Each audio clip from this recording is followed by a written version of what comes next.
Hola, que Dios bendiga al pueblo de Elizabeth y a todos aquellos que me están viendo por medio de esta transmisión. Si usted aprecia y recibe esa bendición, escríbalo en el chat, diga amén, escríbalo.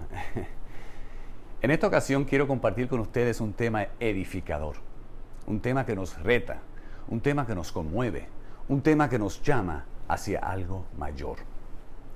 Y precisamente ese es el título. Él te llama a algo mayor. Él te llama a algo mayor. Si bien entendemos que la salvación es un regalo, que la salvación la ofrece Dios gratuitamente a sus hijos y que no hay nada que tú y yo podamos hacer para merecerla, cuando nosotros aceptamos ese regalo, entramos en un compromiso con el dador de la vida y en agradecimiento para nuestro bien, para el bien del prójimo y para que podamos ser útiles en sus manos, para darle honra y gloria a Él con nuestro estilo de vida, para que podamos ser un bálsamo ante un mundo que está herido. Él nos llama a algo mayor. Para que seamos sal en una tierra que carece de sabor espiritual. Para que seamos un faro poderoso que alumbra ante el mundo y así atraer a otros a los pies de Jesús. Dios nos llama a algo mayor. ¿Saben? Pocas transformaciones en la historia de los Estados Unidos han sido tan dramáticas. Y como tantos grandes cambios en la vida de las personas, este fue provocado por una tragedia, por una interrupción brutal de una posición elegida por un corazón muy duro. Era el 15 de mayo del 1972. Se postulaba para ser presidente de los Estados Unidos. Ese día, el gobernador George Wallace del estado de Alabama quedó paralizado permanentemente de la cintura para abajo. Esto sucedió luego de un intento de asesinato en un centro comercial en Laurel, Maryland. Le dispararon 5 veces. Una bala se alojó en su columna vertebral. Su vida nunca sería la misma. Su espíritu se quebrantó. Su confianza y seguridad en sí mismo desapareció. Y hasta el día de su muerte, 26 años más tarde, nunca experimentaría otro día sin dolor. El gobernador Wallace se había establecido en la política estadounidense como un atrevido defensor de la segregación racial. Su primer discurso inaugural como gobernador de Alabama fue llevado durante la época de grandes protestas y el movimiento estadounidense por los derechos civiles. Y ese discurso es mejor recordado por su declaración desafiante. Segregación hoy, segregación mañana, segregación siempre. I say segregation now, segregation tomorrow, and segregation forever. Pero un hombre paralítico, confinado a una silla de ruedas por el resto de sus días, tiene dificultades para ser desafiante. Parece que Dios finalmente llegó al corazón del gobernador Wallace. Unos años después, recorrió el pasillo central de la iglesia bautista ubicada en Dexter Avenue, a solo una cuadra de la capital del estado de Alabama, en Montgomery. Esta fue la misma iglesia que unos 20 años antes fue pastoreada por Martin Luther King Jr. Volteándose en su silla de ruedas, el gobernador habló a una congregación en silencio con palabras que ninguno de los presentes podría olvidar. Y él dijo lo siguiente: he aprendido lo que significa el sufrimiento, de una manera que era imposible antes del intento de asesinato. Creo que puedo entender parte del dolor que los negros han llegado a soportar. Sé que contribuí a ese dolor y solo puedo pedirles perdón. Un partidario de Selma, Alabama, que había marchado con Martin Luther King, comparó la transformación del gobernador con la conversión de Saulo de Tarso. George Wallace, en palabras de aquel partidario, fue derribado y luego se levantó para hacer el bien. Ahora, como era de esperarse, no todos aceptaron completamente la disculpa de Wallace. Había sido referido como uno de los grandes villanos de la era de los derechos civiles. Sus acciones causaron mucho daño a muchas personas. Pero tras la muerte de Wallace en el 1998, el congresista afroamericano John Lewis, un gigante en el movimiento por los derechos civiles desde principios de la década de los 1960, escribió un editorial en el New York Times en el que decía: George Wallace, que usó tropas para intimidar marchas organizadas y pacíficas en Selma en el 1965, no fue el mismo hombre que murió esta semana. Con todas sus fallas, el señor Wallace merece reconocimiento por buscar la redención por sus errores, por su deseo de cambiar y arreglar las cosas con aquellos a quienes dañó y con su Dios. ¿Saben? Ninguna experiencia habla más decisivamente del poder del cristianismo que un cambio radical del corazón. En esta ocasión, quiero compartir este estudio y mirar juntos un gran capítulo de la Biblia. ¿Qué les parece? Mateo capítulo 5. Un capítulo muy famoso porque es donde Jesús predicó un poderoso e inquietante sermón al principio de su ministerio, que conocemos como el Sermón del Monte. Y este capítulo se le conoce como el capítulo de las bienaventuranzas. Pero no nos vamos a enfocar en las bienaventuranzas en esta ocasión, sino que vamos a comenzar del versículo 20 en adelante. Vamos a mirar que este capítulo se enfoca en un cambio radical del corazón del ser humano. Jesús dice algo que impactó grandemente a las personas con las que estaba hablando. Versículo 20. Porque les digo a ustedes que no van a entrar al reino de los cielos a menos que su justicia supere a la de los fariseos y de los maestros de la ley. Ahora, esa fue una declaración sorprendente. Los fariseos eran considerados verdaderos líderes religiosos. Eran la élite espiritual. Eran rigurosos en su obediencia y muy cuidadosos para ser vistos como religiosos santos que tenían el favor de Dios. Jesús pasó a identificar lo que estaba terriblemente mal con la justicia profesada por los escribas y fariseos. En algunas de las palabras más fuertes de todo su ministerio, Jesús reveló lo que estaba mal en el enfoque de los fariseos. Por fuera eran muy religiosos, por dentro, eso era otra cosa. Leamos. Ay de ustedes, maestros de la ley y fariseos hipócritas, limpian el exterior del vaso y del plato, pero por dentro están llenos de robo y de desenfreno.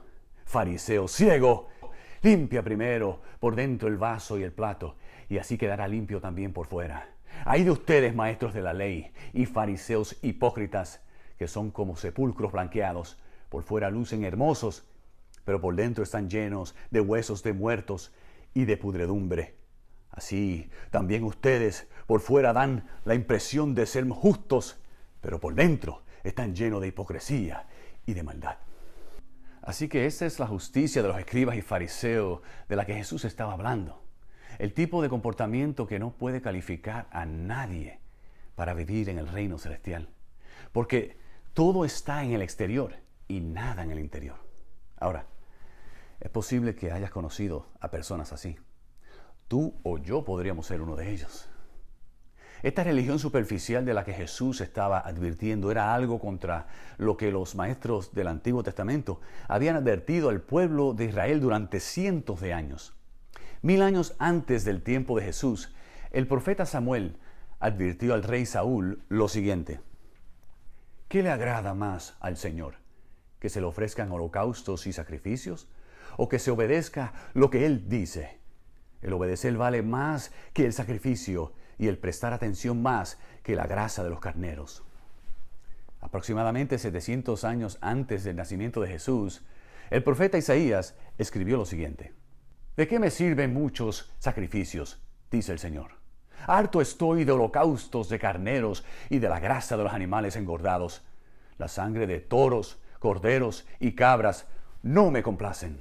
Cuando levantan sus manos, yo aparto de ustedes mis ojos.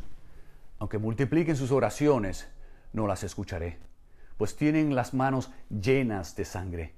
Lávense, límpiense, aparten de mi vista sus obras malvadas. Dejen de hacer el mal, aprendan a hacer el bien, busquen la justicia y reprendan al opresor. Aboguen por el huérfano y defiendan a la viuda. Luego, como siempre, Jesús asegura a su pueblo de su poder para cambiarlos de adentro hacia afuera, para que la reforma de sus vidas ya no sea solo un asunto superficial. Leamos. Vengan, pongamos las cosas en claro, dice el Señor. ¿Son sus pecados como escarlata? Quedarán blancos como la nieve. ¿Son rojos como la púrpura? Quedarán como la blanca lana. Otro profeta de la antigüedad, inspirado por el mismo Dios, expresó lo siguiente. ¿Cómo podré acercarme al Señor y postrarme ante el Dios Altísimo? ¿Podré presentarme con holocaustos y con becerros de un año? ¿Se complacerá el Señor con miles de carneros o con 10,000 arroyos de aceite? ¿Ofreceré a mi primogénito por mi delito, al fruto de mis extrañas por mi pecado? Ya se ha declarado lo que es bueno. Ya se ha dicho lo que de ti espera el Señor. Practicar la justicia, amar la misericordia y humillarte ante tu Dios. El Sermón del Monte de Mateo capítulo 5 habla de una genuina fe interior. Dios quiere de nosotros algo mejor que la hipocresía, algo mejor que la religión superficial, algo mejor que la apariencia exterior. Puedes engañar a la gente, puedes impresionar a la gente, pero Dios ve el corazón. Inmediatamente después de que Jesús advierte a su audiencia contra la justicia superficial practicada por los líderes religiosos de su época, señala 2 de los 10 mandamientos como ejemplo de cómo la obediencia llega hasta el corazón. Comienza con el 6º mandamiento y dice en los versículos 21 y 22 del capítulo 5 lo siguiente. Ustedes han oído que se dijo a sus antepasados, no mates, y todo el que mate quedará sujeto al juicio del tribunal. Pero yo les digo que todo el que se enoja con su hermano quedará sujeto al juicio del tribunal. Es más, cualquiera que insulte a su hermano quedará sujeto al juicio del consejo, y cualquiera que lo maldiga quedará sujeto al fuego del infierno. El apóstol Juan dijo algo muy similar. Todo el que odia a su hermano es un asesino, y ustedes saben que en ningún asesino permanece la vida eterna. Ahora bien, nosotros entendemos que no debemos asesinar, pero Jesús lo lleva aún más profundo y dice que no debemos odiar. Él llega al corazón del asunto y dice, tal vez no asesinas a alguien, pero no está correcto ni siquiera estar enojado o guardar rencor hacia otra persona. Jesús continúa con este tema en Mateo capítulo 5, cuando habla acerca del 7º mandamiento, el que prohíbe el adulterio. Y dice esto en los versículos 27 y 28. Ustedes han oído que se dijo, no cometas adulterio, pero yo les digo que cualquiera que mira a una mujer y la codicia ya ha cometido adulterio con ella en su corazón. Jesús nos explica en profundidad lo que realmente significa la obediencia y hasta dónde Dios llega para cambiar el corazón del ser humano. No adulterarás, eso es una cosa, pero luego llega a decir que la lujuria no es aceptable, lo que podría parecer un poco anticuado en el mundo hoy. Pero ustedes y yo sabemos que si la sociedad tomara este simple mandato un poco más en serio, el mundo entero sería un lugar muy diferente. Jesús dice que una cosa es no cometer el acto, pero lo que quiere hacer es cambiar el corazón, incluso cambiar los deseos. Ahora bien, si las personas que escuchaban a Jesús hubieran regresado y leído el lenguaje de los 10 mandamientos como fueron escritos por primera vez, habrían visto que lo que Jesús estaba diciendo no era nada nuevo. El 10º mandamiento, el que prohíbe codiciar, incluye las palabras, no codiciarás la mujer de tu prójimo. Lo dice allí en Éxodo capítulo 20, verso 17. En otras palabras, Dios declaró cuando los mandamientos fueron proclamados por primera vez en el monte Sinaí, que el alcance de estos mandamientos divinos se extienden directamente a las intenciones del corazón. A esto se refería el apóstol Pablo cuando dijo, nunca habría sabido yo lo que es codiciar si la ley no hubiera dicho, no codicies. Ahora bien, Esto es un puente muy largo para muchas personas, demasiadas restricciones, demasiado estricto, demasiado exigente. ¿Quién puede hacer esto? ¿Quién puede cambiar las intenciones del corazón? Solo hay una persona que puede hacer eso. Y ese es Jesús. Amén. Y Él lo hará cuando lo dejes vivir dentro de ti. Los escribas y los fariseos ignoraban todo esto. Se habían olvidado de todas las advertencias de los profetas de la antigüedad, de Samuel y de Salomón, de Isaías y de Miqueas y otros más. Ellos veían la santidad como algo del exterior, mientras que por dentro no cambiaban. Y de esa forma no eran en nada diferente a las naciones paganas que los rodeaban. No podemos evitar ver el marcado contraste entre esta actitud y la palabra del Señor al profeta Samuel en el Antiguo Testamento. Leamos. La gente se fija en las apariencias, pero yo me fijo en el corazón.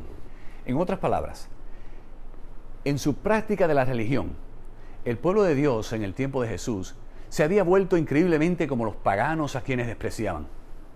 Irónicamente, lo que estaba en la superficie importaba más que lo que estaba en el corazón.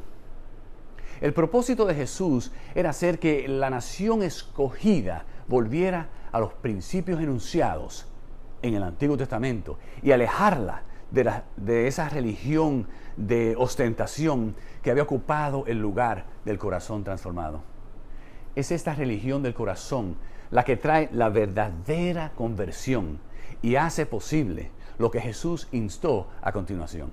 Verás, el cristianismo no se trata solo de lo que haces en el exterior. Puedes cantar en el coro, o gritar aleluya, o verte como alguien que forma parte, y puedes decir todas las cosas correctas. Pero lo que Dios realmente quiere es que sus hijos seamos transformados. El apóstol Pablo expresó en Romanos 12:2: no se amoldeen al mundo actual, sino sean transformados mediante la renovación de su mente. Así podrán comprobar cuál es la voluntad de Dios, buena, agradable y perfecta. Jesús le habló a Nicodemo, y curiosamente, él era un fariseo, un miembro de ese mismo grupo que Jesús estaba corrigiendo con tanta fuerza. Y Jesús le dijo: tienes que nacer de nuevo. Nicodemo lo tenía todo bien por fuera, pero por dentro estaba vacío. Estaba fracasando espiritualmente cuando quería tener éxito espiritual. Y aquí es donde mucha gente se encuentra hoy. De una costa a la otra. Hay personas que pensarías que están bien espiritualmente, pero por dentro están muriendo y están fallando. Y se dan cuenta de que su experiencia cristiana no es lo que ellos quieren que sea. Tal vez has estado allí. Es posible que estés teniendo una experiencia en la que sabes lo que Dios espera de ti. Tú sabes cómo Jesús quiere que sea tu vida, pero simplemente no puedes entregarlo. Bueno, Dios tiene una solución para ti, un camino a seguir. Y de eso es que se trata Mateo capítulo 5. Por lo tanto, si estás presentando tu ofrenda en el altar y allí recuerdas que tu hermano tiene algo contra ti, deja tu ofrenda allí delante del altar. Ve primero y reconcíliate con tu hermano. Luego vuelve y presenta tu ofrenda. Aclara los asuntos. No te aferres a los viejos desacuerdos. Arregla las cosas. Reconciliación, unidad. No guardes ningún rencor que te separe de tu hermano o de tu hermana. Y luego está la clase de declaración que nos ayuda a ver que a los ojos de Dios el cristianismo es real. El Evangelio es una fuerza viva que puede cambiar tu vida. Nadie se puede sentir bien consigo mismo cuando sabe que Dios quiere que viva otra vida, pero no puede hacerlo. Demasiadas personas hoy viven una vida doble. Cristo por fuera, pero el diablo por dentro. Todo profesión de Cristo, pero ninguna posesión de Cristo. Y esta es una de las cosas que le dan mala fama al cristianismo. La gente se llama a sí mismo cristianas, pero nunca lo sabrías mirando la forma en que viven sus vidas. Ningún poder. No estoy hablando de personas que tropiezan, personas que cometen errores, porque eso va a suceder a medida que creces como cristiano. Vivir una vida en la que dices ser un seguidor de Jesús, pero tu corazón no ha cambiado, es muy peligroso. Porque el Cristo de la Biblia está en el negocio de cambiar corazones y Él puede cambiar el tuyo. Amén. Miremos lo que dijo Jesús, comenzando del versículo 38 en adelante. Ustedes han oído que se dijo ojo por ojo y diente por diente. Pero yo les digo, no resistan al que les haga mal. Si alguien te da una bofetada en la mejilla derecha, vuélvele también la otra. Si alguien te pone pleito para quitarte la camisa, déjale también la capa. Si alguien te obliga a llevarle la carga 1 kilómetro, llévasela 2. Al que te pida, dale. Y al que quiera tomar de ti prestado, no le vuelvas la espalda. Sabemos lo que Jesús está diciendo aquí. En vez de pelear fuego con fuego, Él pide que peleemos el fuego con amor. Si alguien te maltrata, ámalo de cualquier manera. Si ellos quieren algo, dáselo y dale más. ¿Alguien quiere tomar algo tuyo? Dáselo. ¿Alguien quiere pedir prestado? Préstaselo. Jesús no está hablando de lo que haces en el exterior aquí, sino que Él está hablando de su habilidad para cambiar un corazón tan radicalmente que cuando alguien te maldice, tú responderás con una bendición. De hecho, Él lo resalta de una manera muy gráfica. Ustedes han oído que se dijo, ama a tu prójimo y odia a tu enemigo. Pero yo les digo, amen a sus enemigos y oren por quienes los persigan. Evidentemente, durante el tiempo de Jesús, se creía que debías amar a los que estaban cerca de ti, tu prójimo, mientras que estaba bien, incluso deseable, odiar a otras personas. Obviamente, ese no es el camino de Dios. Se supone que los cristianos deben mostrar su amor a los demás, incluso a sus enemigos. Ahora, sé que es difícil, no es nada fácil. Ay, hermano, usted no tiene idea cómo esa gente me fastidia en el trabajo. Es muy difícil mostrar amabilidad ante tal trato. Es difícil para ti y es difícil para mí, sin duda. Pero no es difícil para Dios, amén. Dios puede hacer eso en tu vida y en la vida de cualquier persona. Él puede hacerlo hoy por ti. Amar a tus enemigos, amar a mis enemigos, sí se puede. ¿Qué fue lo que dijo el apóstol Pablo? Todo lo puedo en Cristo, que me da fortaleza. Alabado sea su nombre. Aquí es donde realmente el cristianismo nos muestra de qué se trata. No hay nada que le dé al mundo mayor testimonio que cuando la palabra de Dios ha transformado el corazón de una persona. De un ser rencoroso, lleno de odio y de envidia, a un ser generoso y amable. De un ser borracho, derrochador, a un ser sobrio y temperante. Por eso es que Jesús dijo lo siguiente en Juan 13:35. De este modo todos sabrán que son mis discípulos, si se aman los unos a los otros. A muchos cristianos se les olvida eso. Guardar rencor contra otras personas es común hoy, aún dentro de la iglesia. Y eso es muy tóxico y muy venenoso para la espiritualidad de esa iglesia. Muchos se rehúsan a perdonar también, aun cuando Jesús claramente dijo en la oración modelo que el Padre no nos perdona, a no ser que nosotros perdonemos a aquellos que nos ofenden.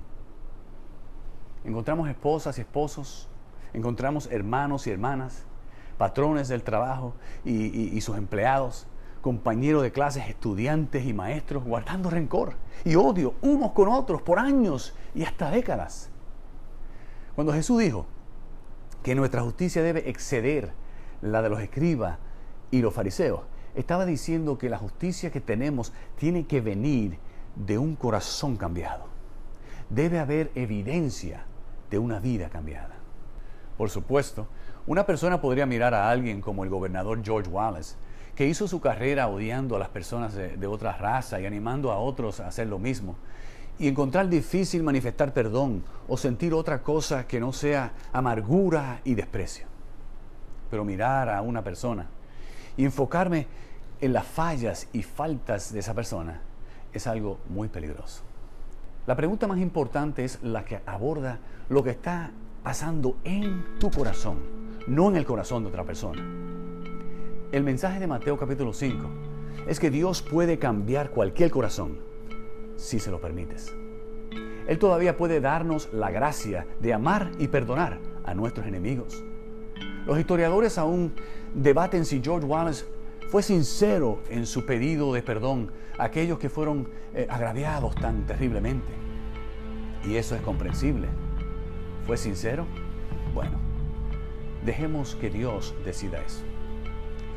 El autor Dan Carter, que escribió una biografía sobre George Wallace, citó a un escritor inglés que dijo: los corazones de los hombres están ocultos, pero sus acciones están abiertas al escrutinio. Aunque los corazones humanos están muy ocultos, la Biblia nos asegura, hablando de Dios, solo tú escudriñas y conoces el corazón del ser humano. El mismo Dios, que es el único que puede leer nuestro corazón, es el único que posee el poder para cambiarlo. Amén. Amigo, amiga, cuando miras dentro de tu propio corazón, ¿qué ves? ¿Ves un corazón que es uno con el corazón de Dios? ¿Ves un corazón unido a Jesús? Si es así, entonces quiero que digas: gracias, Señor. Escríbelo en el chat.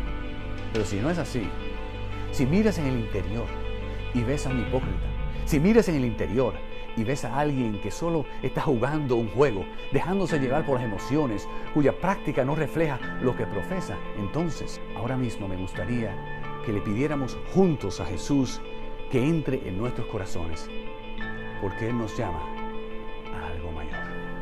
Oremos.